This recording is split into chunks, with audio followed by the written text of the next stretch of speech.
మాట్లాడే తీరు, పరిసరాలు, పరిస్థితులు అన్నీ కలిసి ఉంటాయి. శ్రీమాత్రే నమః. మనం ఎదుటివారితో మాట్లాడే విధానాన్ని చాలా చక్కని ఉదాహరణలతో చాలా మంచి విషయాలు 4 మాటల్లో తెలుసుకుందాం ఈ వీడియోలో. మనం ప్రతిరోజు ఎంతోమందితో మాట్లాడుతూ ఉంటాం. మనకి ఇష్టమైన వాళ్ళతోటి, మన శత్రువులతోటి, మనకు నచ్చని వాళ్ళతోటి, నచ్చే వాళ్ళతోటి, రకరకాల ఎదుటి వాళ్ళ పక్క వాళ్ళతో ఎంతోమందితో మాట్లాడుతుంటాం కదా. అయితే ఇవన్నీ కూడా మనం లోపల నుంచి మనస్ఫూర్తిగా మాట్లాడడం అనేది చాలా కీలకమైన పని. అది అందరికీ రాని పని అని చెప్పాలి. మన పలకరింపుల్లో చాలా పొరలుంటాయి కదా, చాలా స్థాయిలు కూడా ఉంటాయి. గొంతులోని భావాలు కూడా అలా పలికిస్తాయి మనల్ని. వాటన్నిటిని గురించి చాలా విషయాలు తెలుసుకోవటం కష్టమైనప్పటికీ కూడా 2-3 విషయాలైనా తెలుసుకున్నట్లయితే జీవితం చాలా సుఖంగా ఉంటుంది. మీ స్నేహితులు కూడా మిమ్మల్ని చాలా ప్రేమిస్తారు. హృదయానికి జరిగే సంభాషణలాగా మనకు ఉండాలంట. అంటే మనము పలకరించే విధానంలో పొరలు పెట్టుకొని మాట్లాడకూడదు. అప్పుడు ఆరోగ్యంగా ఉండదు. మాట్లాడే మాట కూడా ఆరోగ్యంగా ఉండదు. ఎదుటి మనిషి హృదయానికి తెలుస్తుందంట. అది గమనించాలి. అందుకే వాళ్ళు మాట్లాడారు కానీ అని అంటాం కదా. అంటే హృదయము కనిపెట్టగలిగిద్ది. నోట్లో నుంచి వచ్చే మాట హృదయానికి కూడా భాషలాగా ఒకటి కనిపెట్టగలిగే స్థితి ఉంది కదా. ఆ స్థితి ద్వారా కనిపెట్టగలిగిద్ది. అందుకనే హృదయం నుంచి వచ్చేదిగా తెలుసుకొని పలికి మాట్లాడాలి మనం. అంతేగాని పైన ఒకటి లోపల ఒకటి మాట్లాడితే ఎదుటి మనిషి కనిపెడతారని గుర్తించాలి. ఒకసారి ఒక స్టోరీ చెప్తాను మీకు. ఒకళ్ళు ఇంకొకరి దగ్గరకు వచ్చి, నీ ఫ్రెండ్ గురించి నేను నీకు కొన్ని విషయాలు చెప్పాలనుకున్నాను అని అనగానే అతను ఏమన్నాడంటే, నువ్వు నా ఫ్రెండ్ గురించి చెప్పడానికి వచ్చావు కదా, అయితే పూర్తిగా ఆ విషయాలన్నిటినీ వడపోసి నాకు చెప్పు అని అన్నాడు. అంటే అలాగుండాలి నాలెడ్జ్ అనేది. వడపోసి చెప్పమన్నాడు. అప్పుడు మొట్టమొదట ఏమన్నాడంటే, ఏం వడపోయమంటావు అంటే, నిజం అనేది ఏదన్నా ఉంటే దాన్ని వడపోయమని అన్నాడు. అయితే నేను చెప్పబోయేది పూర్తిగా నిజమని నాకు తెలియదు అని అన్నాడు. అంటే అది అక్కడ కట్ అయిపోయింది. సరే, తర్వాత ఏమన్నాడంటే, సరే మంచితనం ఏదన్నా ఉందా దాన్ని కూడా వడపోసి చెప్పన్నాడు. అయితే ఈ మంచితనం నేను చెప్పబోయే నీ ఫ్రెండ్ గురించి నేను చెప్పబోయే విషయం మంచితనం అనేది నాకు తెలియదు, నేను వేరే వాళ్ళ ద్వారా వచ్చి చెబుతున్నాను నీకు అని అన్నారు. అంటే అది కూడా కట్ అయిపోయింది. ఇంకా ఏమన్నారంటే నువ్వు నాకు అతని గురించి ఇప్పుడు ఏదో చెప్పడానికి వచ్చావు కదా, అది నాకు ఏమైనా ఉపయోగపడుతుందా అని అడిగారు. అది నీకు ఉపయోగపడకపోవచ్చు, ఇంకా బాధ కలిగించేది కూడా అయి ఉండవచ్చు అని అన్నాడు. అంటే మాట్లాడే మాటకి చూడండి, మనం వడపోత ఒకటి, మంచితనం ఒకటి, తర్వాత ఇవన్నీ పెట్టుకుంటే అసలు మాటలు సరి అయిన మాటలు అనేది తక్కువ ఉంటాయని గమనించుకోవాలి.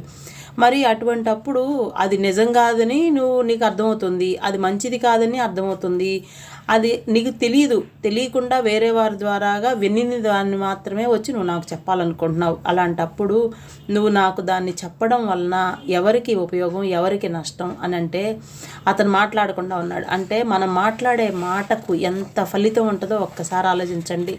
అంటే జీవితాలు తలకిందులు అవడమే కాదు, పరిస్థితులు తారుమారు అవడం కాదు, 2 మనుషులు విడిపోవడానికి, 2 మనుషులు కలవడానికి కూడా మాట అనేది అంత ప్రభావం చూపుతుందని గుర్తించాలి.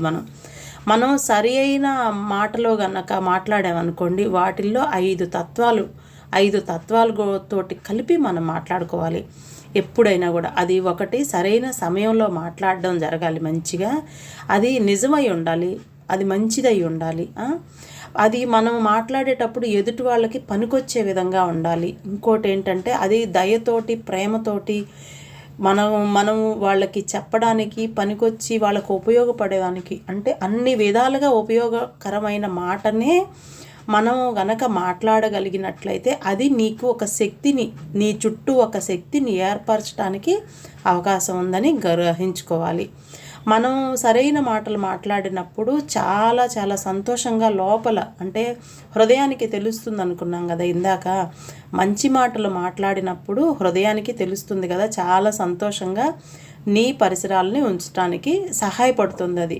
అందుకని మనల్ని మనం ఏవో మాట్లాడి మనల్ని మనం బాధ పెట్టుకోవడం, ఇతరులకు కూడా అది బాధ కలగటమే కాకుండా చాలా ఇబ్బందులకి గురి చేసేదంతా మాట నుండే మనకి మొదలవుతుందని గ్రహించుకోవాలి. అందుకే మంచి మాటలు, ఎదుటి వాళ్ళకి ఉపయోగపడే విధంగా ఉంటేనే మాట్లాడడం అవసరమని గ్రహించాలి. సంభాషణ ఎప్పుడూ కూడా ఆ సంభాషణ ప్రభావం అనేది ఎలాగ ఉండాలంటే మనిషికి హెచ్చుతగ్గులు సమానంగా ఉండాలి. అంటే వినేవాళ్ళ మనసుని అది ఆకట్టుకునే విధంగా, అంటే లోపల నుంచి మనకి రావాలి, ఇది నిజమే చెప్తున్నారు, ఇది మంచిదే చెప్తున్నారు, ఇది వాళ్ళు బాగా చెప్తున్నారు అనే విధంగా ఉంటే మన హృదయాన్ని అది స్పృశించగలుగుతుందంట. అప్పుడు మనం సంతోషంగా ఉండగలుగుతాం. ఎందుకు సంతోషంగా ఉండటం లేదు అనంటే, మనం ఇందాకేం చెప్పాము, అందులో నిజం లేదు, అవసరం లేదు, ఉపయోగం లేదు అలాంటి మాటల వల్ల ఎదుటి వాళ్ళ నుంచి వచ్చే ఆ నెగిటివ్ వైబ్స్ వచ్చి మళ్ళీ మన గుండెకే తగులుతాయి అవి. అందుకనే ఎప్పుడు అశాంతిగా ఉంటారు మాట్లాడేవాళ్ళు.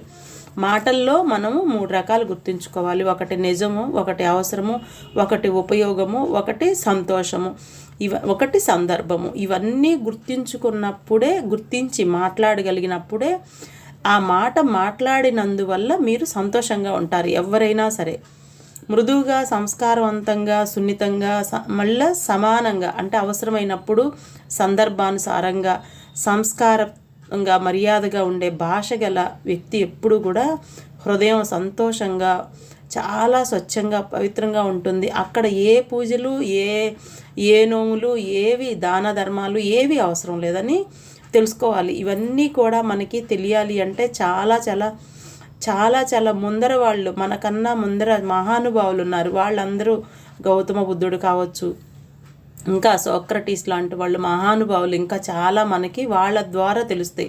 మన నోటి నుండి వచ్చే ప్రతి మాట ఆచితూచి సందర్భానుసారంగా సంస్కారవంతంగా ఉండి తీరాలి. లేదంటే నేచర్ ఇచ్చే ఇంట్రెస్ట్కి బ్యాగ్ రెడీగా ఉంచుకోవాలి తప్పకుండా ప్రతి ఒక్కరూ.